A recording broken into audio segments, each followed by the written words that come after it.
Gente querida, bom dia! No Palavra Plena dessa manhã de segunda-feira, 15 de maio de 2023, eu estou com a minha Bíblia aberta, tal como tenho feito nas últimas semanas, no livro do profeta Jeremias. Só que dessa vez, capítulo 6, versículo 7. Agora, permita-me antes ler a parte final do versículo 6, que projeta a luz sobre o verso que tenciono, juntamente com você, examinar nessa manhã. Esta é a cidade que há de ser punida. Só há opressão no meio dela. E aí o comentário do verso 7.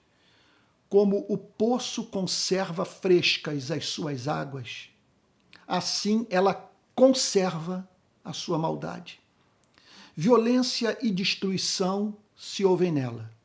Enfermidade e feridas há diante de mim continuamente.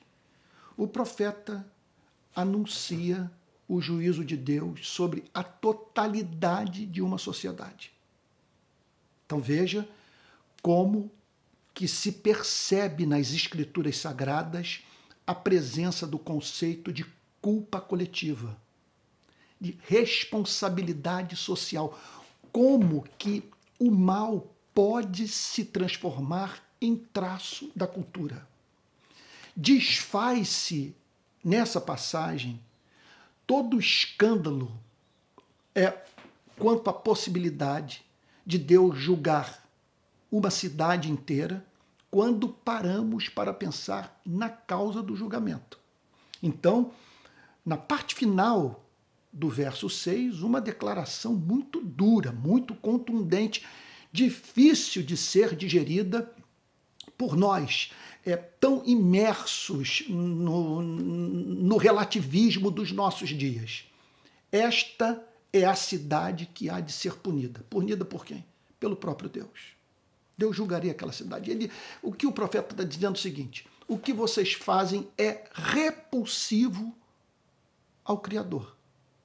E ele deixará claro para vocês que ele abomina a forma como vocês tratam uns aos outros e se relacionam com o próprio Deus. Na parte final do versículo 6, o motivo. Só há opressão no meio dela. Portanto, havia motivo para Deus julgar aquela sociedade, para Deus manifestar o seu desacordo. Sabe? Havia algo que impedia Deus de abençoar a vida daqueles homens e a vida daquelas mulheres. Era uma sociedade profundamente violenta, caracterizada pela opressão, homem oprimindo homem, ser humano oprimindo o seu próximo. Quer dizer, o homem e a mulher se comportando como lobos do seu próximo. Quer dizer, a maior ameaça que uma pessoa sofria naqueles dias era aquela proveniente, veja só, do que o seu próprio semelhante era capaz de fazer com a sua vida. Então, o profeta se levanta para anunciar o juízo. E no verso 7, ele fala sobre um estranho conservadorismo, sobre o lado que nós poderíamos chamar de obscuro de todo e qualquer conservadorismo. Quer dizer, aquilo que pode se tornar traço de uma cultura conservadora. Veja, não estou com isso querendo dizer que todo conservador tenha que necessariamente incorrer nos pecados denunciados pelo profeta Jeremias nessa passagem.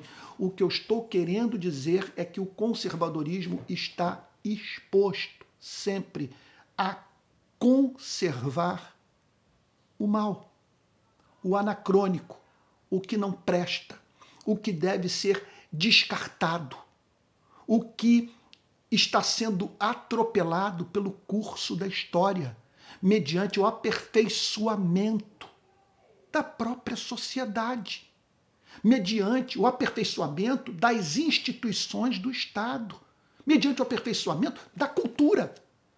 Olha só o que o profeta declara. Como o poço conserva frescas as suas águas, Então o profeta se faz valer de algo do cotidiano da vida do povo de Israel. Vocês sabem o que é isso? O que é a água ser mantida fresca no fundo de um poço e ali conservada, sem perder as suas propriedades. Olha só, assim essa cidade opressora conserva a sua maldade. Quer dizer, vocês conservam o mal. O mal se virou, foi transformado em característica da cultura.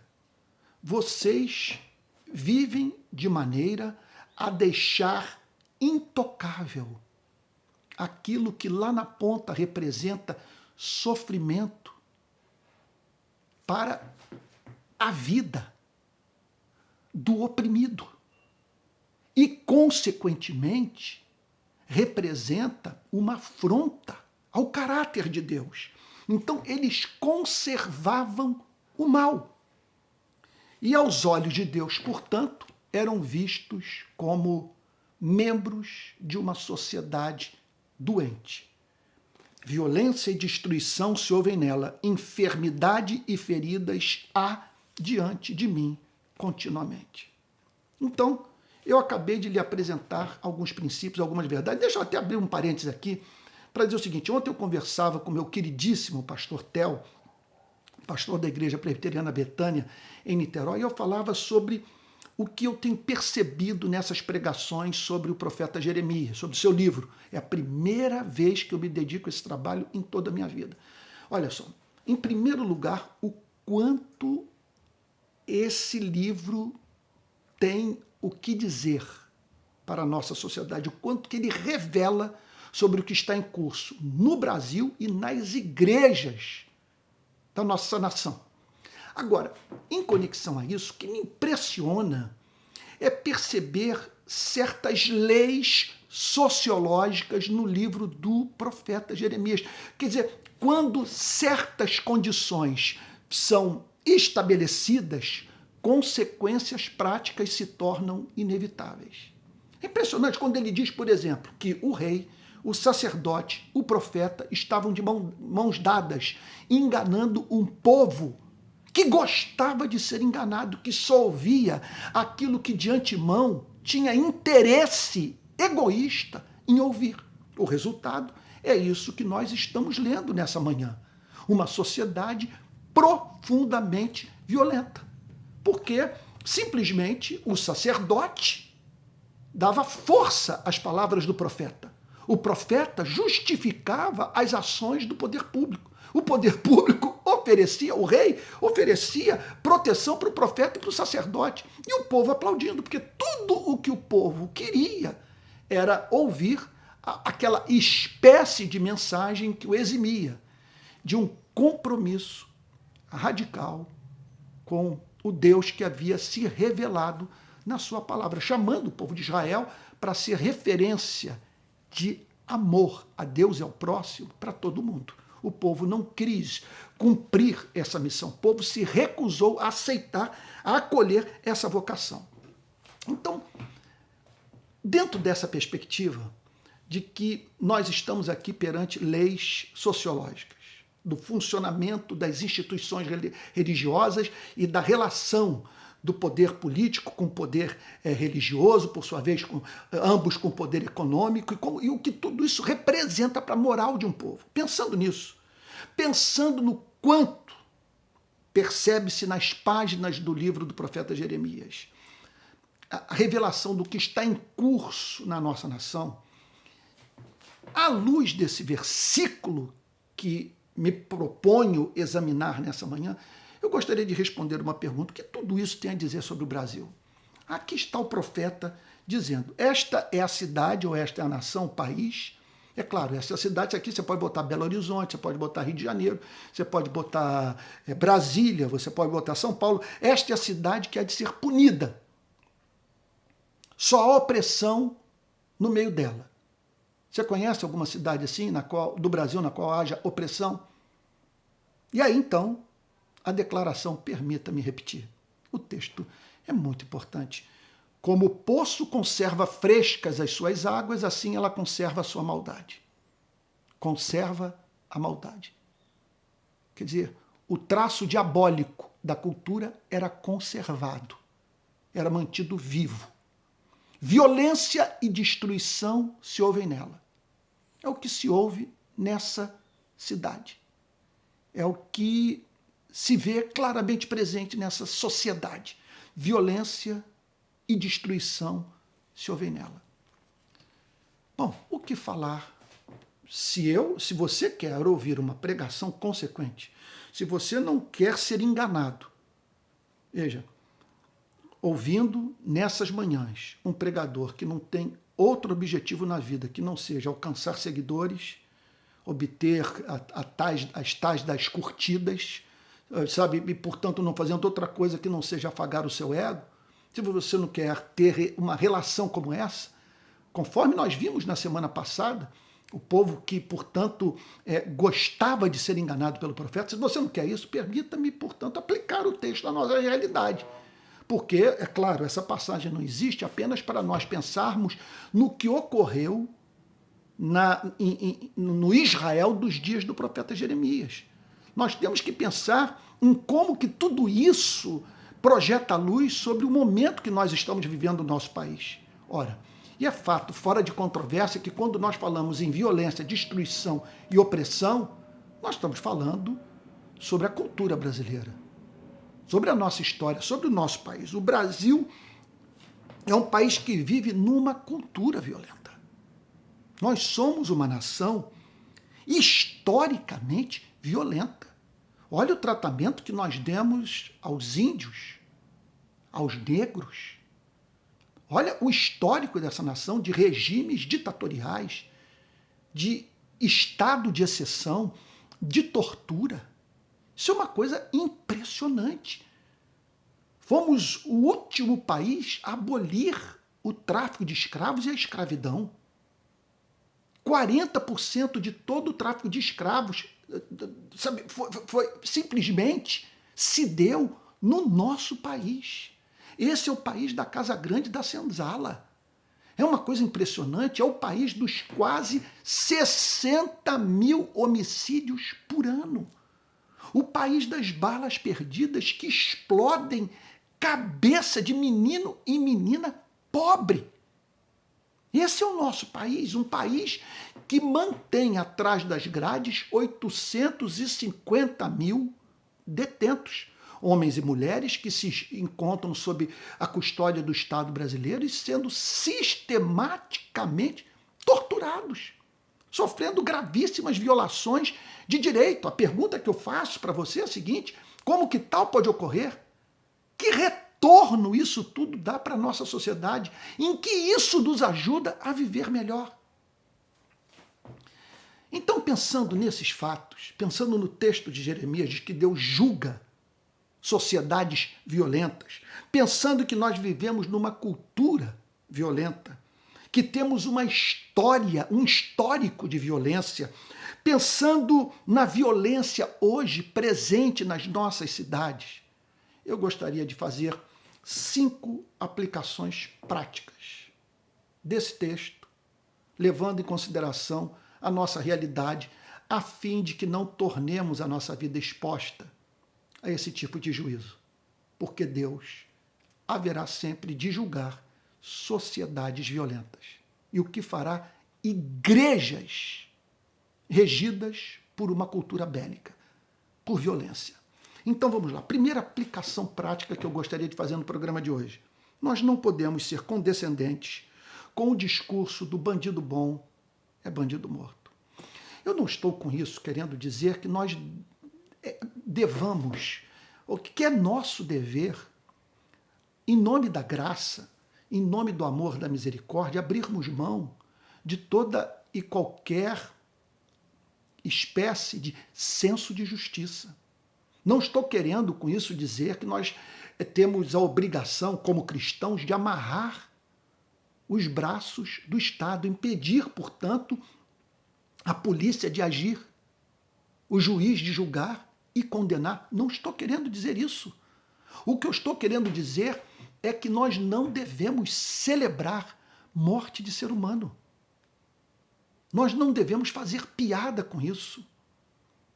Sabe que melhor do que a prisão do bandido ou a morte do criminoso é a sua redenção. De modo que quando ele é preso, quando ele é morto, ainda que vejamos justiça no ocorrido, ainda que vejamos a morte como uma resposta dada de forma justa pelo Estado a uma ameaça à sociedade, veja só, isso não é coisa para celebrar. Da mesma maneira que nós não celebramos, sabe, a extração de um braço, por mais que isso seja importante para a preservação do corpo como um todo. Mas você não fala sobre arrancar um dedo, tirar um rim, você não fala sobre isso alegremente. E por que haveríamos de celebrar a morte de seres humanos?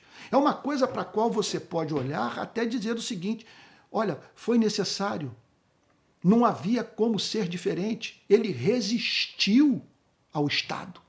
Ele estava praticando o mal e as circunstâncias da sua morte, ou as circunstâncias da sua prisão, ou o que o moveu o Estado a agir dessa maneira e infligindo a ele tamanho sofrimento, veja só, foi algo justo, não havia escolha. Agora, você falar sobre isso com alegria, dando gargalhada, celebrando a morte, sabedor do fato de que Deus não se regozija com a morte do ímpio, de quem quer que seja. Que é isso?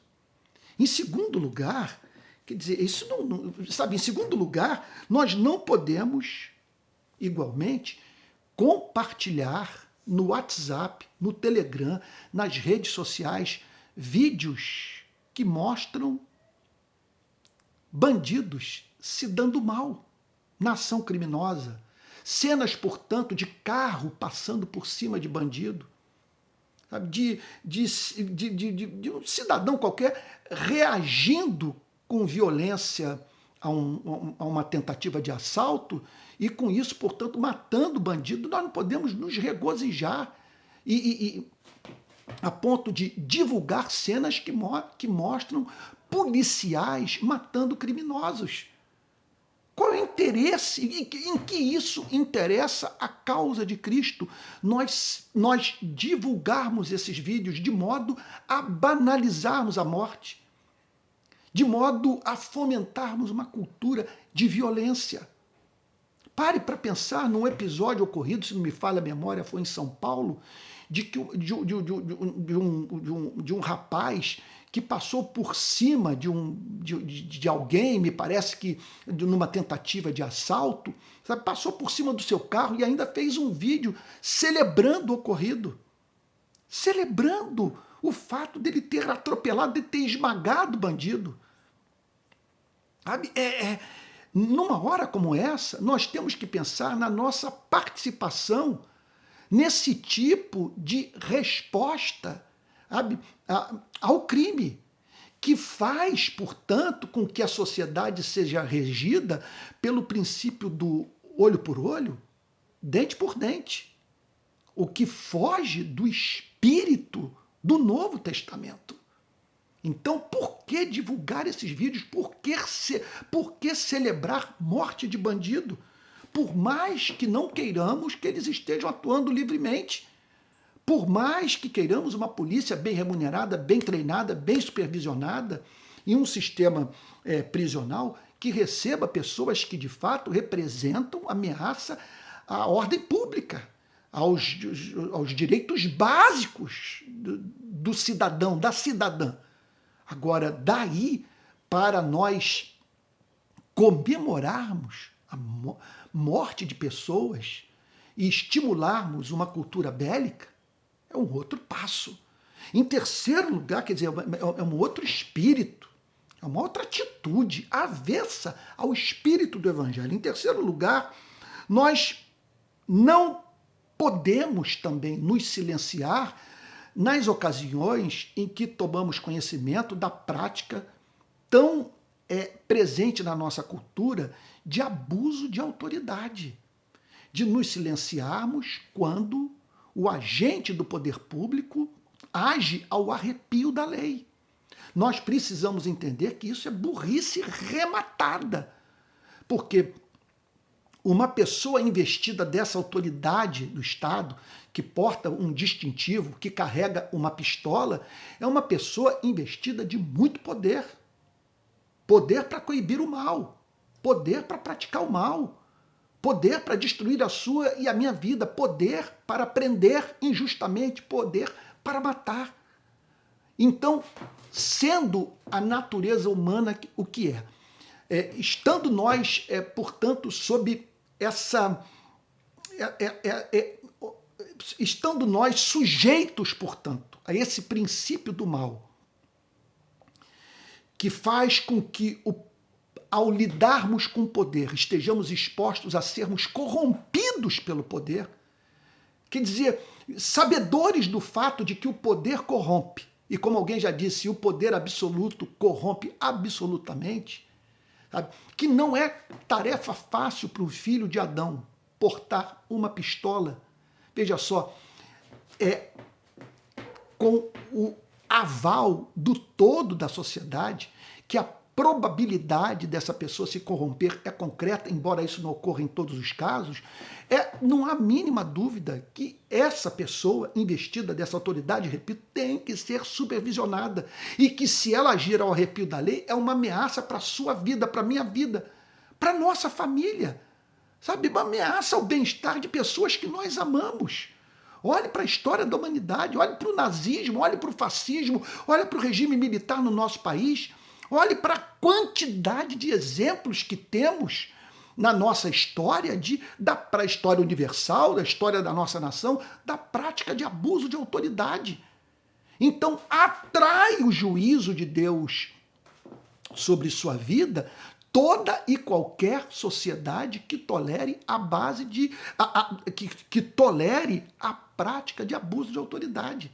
É aquela história que alguém já disse, que o filme Tropa de Elite, ao ser passado, eu mesmo não testemunhei isso, mas eu soube que houve cinema europeu, sabe, na qual Tropa de Elite foi passado, que não houve lá a celebração que houve aqui para aquelas cenas de abuso de autoridade, porque simplesmente o europeu está acostumado com isso.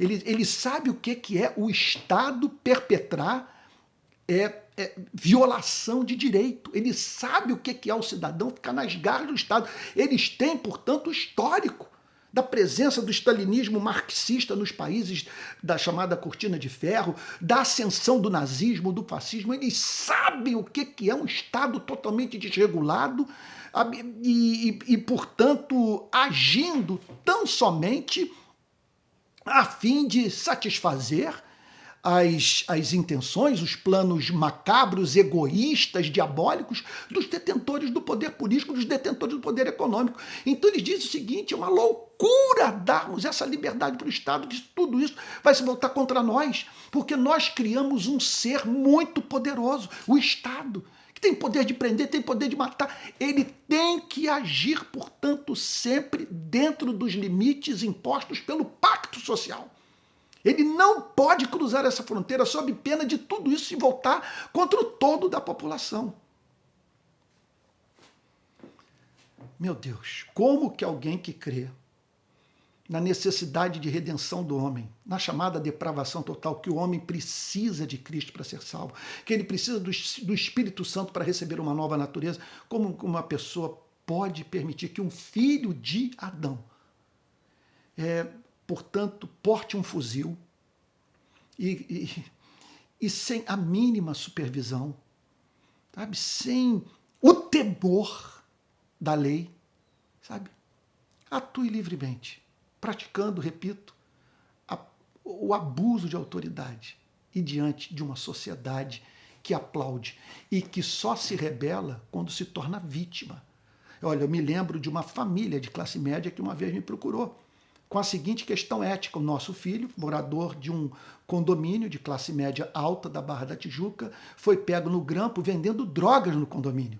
E agora ele foi parar no sistema.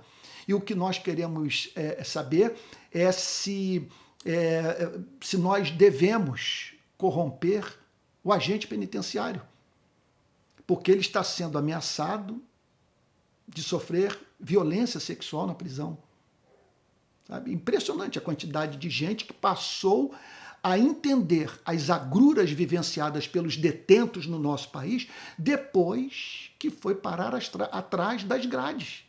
Olha o que esse pessoal do 8 de janeiro tem dito. Sabe? Tem falado o seguinte, é desumano viver aqui.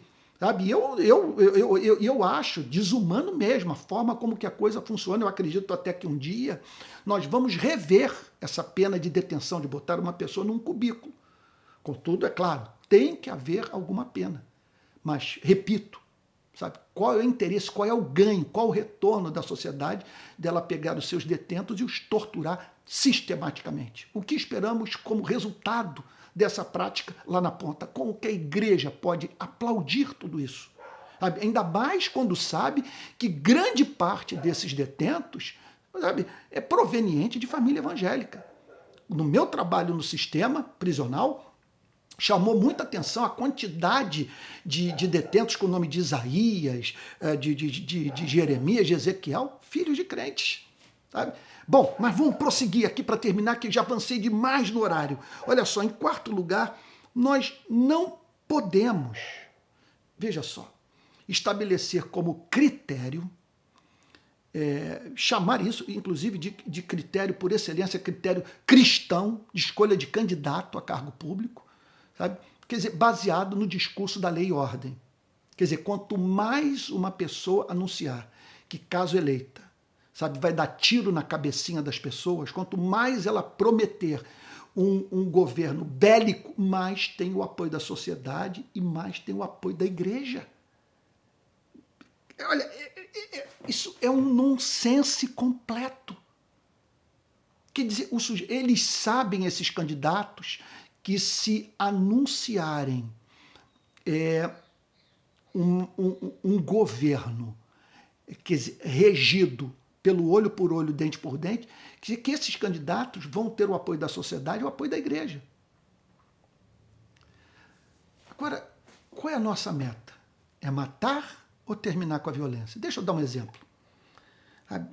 Que muitas vezes você vê isso, né? O sujeito ele fala que ele é contra o aborto. Mas o que eu quero saber é o seguinte, o que ele faz? O que ele faz para diminuir a prática do aborto? Ou o que ele fez? O sujeito fala que vai diminuir a violência. Ou seja, mas o que de concreto? Quer dizer, que ele não vai dar mole para bandido, que vai ser, conforme um governador do Rio de Janeiro disse, vai ser tiro na cabecinha. Agora, fica essa pergunta. O que ele faz de concreto para diminuir a violência no país? Aí eu me lembro, nas minhas andanças pelo Nordeste, pelo sertão, de me contar a seguinte história, que no período da fome, quando a fome batia nas aldeias, nos povoados, os sertanejos se reuniam e invadiam a cidade mais próxima, a fim de saquear mercado, para não morrerem de fome. Então, os saques terminaram depois de um tempo. E a pergunta que fica é o seguinte, quer dizer, eles pararam de se reunir. Eles pararam, portanto, de invadir as cidades para saquear os mercados. E o que fez com que tudo mudasse? Foi a morte de muitos sertanejos? Foi a porta dos mercados tomada, as portas dos mercados tomadas de policiais? Foi a promulgação de leis draconianas? Sabe? Foi o quê? Pessoas que foram assim mortas diante de todos para servirem de exemplo? Não. Não. Tudo mudou a partir da implementação de uma política pública chamada Bolsa Família, que extinguiu a fome e a consequente necessidade de saque a supermercado. Então, que nessas horas nós olhemos para o que nações livres e desenvolvidas fizeram para resolver o problema. Agora, o pior é a igreja abraçar o discurso da lei e ordem. Eu não estou dizendo para negociarmos lei e ordem. O que eu estou dizendo é que essa cultura que nós importamos dos Estados Unidos de tratar tudo a ferro e fogo não tem funcionado no nosso país. Porque, historicamente, nós temos uma polícia violenta. Somos membros de uma sociedade, eu já disse isso aqui no programa de hoje, profunda, que tem um histórico de violência. E continuamos, portanto, vendo gente morrer. Vemos a prática disseminada do crime. O que nós nunca fizemos e que se constituiu em política pública, assim, intencional, inteligente, baseada em fatos, sabe, das nações desenvolvidas, é a atuação nas causas. De modo que aquilo que leva o homem a praticar o crime se torna desnecessário. Como dizia Agostinho, a meta do ser humano não é matar, é ser feliz. Matar é meio, não é fim. Se você cria mecanismos das pessoas alcançarem de outras formas o que tencionam alcançar através do crime, elas não vão se envolver com a prática criminosa. Sabe? Isso é, sabe, esse envolvimento puro e simples, por prazer com o crime, ele é característico de homens e mulheres portadores de psicopatologias severas. E essa gente corresponde a uma fração ínfima da nossa sociedade. E, por fim, eu quero concluir no Palavra Plena mais longo da nossa história, dizendo o seguinte, que se queremos nos livrar desse juízo descrito por Jeremias, nós precisamos ficar do lado do oprimido. Nas horas, por exemplo, que sabemos de tiroteio em comunidade, bala perdida atingindo criança, nós não ficarmos calados. Especial quando sabemos que trata-se de algo que envolve a polícia, numa operação levada a cabo dentro da comunidade pobre, sabe? De um modo que não gostaríamos que fosse feita no bairro onde moramos, no condomínio em que habitamos. Bom, aqui está o profeta dizendo: esta é a cidade que há de ser punida, só há opressão no meio dela. Como o poço conserva frescas as suas águas, assim ela conserva a sua maldade. Violência e destruição se ouvem nela. Enfermidade e feridas há diante de mim, continuamente. O que essa passagem tem a dizer sobre a nossa sociedade, sobre a igreja do nosso país? Como não incorrermos nessa denúncia feita pelo profeta Jeremias? É a pergunta que eu gostaria de deixar para você do Palavra Plena de hoje. Vamos orar? Pai Santo, é tudo muito sério, tudo muito grave, porque representa interrupção de vidas humanas, sofrimento, angústia, luto de famílias inteiras. Ajuda-nos, Senhor, a ouvir Cristo novamente dizer para a sua igreja: bem-aventurados os pacificadores, porque serão chamados filhos de Deus. Em nome de Jesus, assim oramos, Senhor. Amém. Meu querido irmão, minha querida irmã, em geral, Palavra Plena tem menos tempo. Hoje eu alonguei porque é um tema que toca muito meu coração. Eu vou encerrar o programa agora, só lembrando a você que eu tenho estimulado pessoas a contribuírem, a fim de que aperfeiçoemos o programa, possamos atingir mais pessoas, e eu também posso ser mantido, porque hoje a minha fonte de mantimento é essa. Eu estou, quer dizer, de renda, né, de manutenção da minha vida, uma vez que eu já não estou mais associado aí, quer dizer, estou com os dias contados para me manter associado à instituição evangélica. Então é isso, você me perdoe falar nesses termos, mas nós estamos querendo alcançar mais pessoas, contratar gente, sabe? Temos muitos sonhos que dependem de investimento. Se você puder ajudar, aqui vai o Pix, palavraplena@gmail.com, palavraplena@gmail.com. Se você depositar, tá bom? Vai chegar aí na nossa conta, isso vai ser transformado, portanto, em recurso a ser investido nesse projeto de ensino que visa a reforma das igrejas do nosso país. Você também pode se tornar membro do canal, assinando o canal, se tornando membro, tá bom? É isso aí, espero que Deus o tenha abençoado muito no Palavra Plena dessa segunda-feira, tá bom? E até o próximo programa. Fique com Jesus.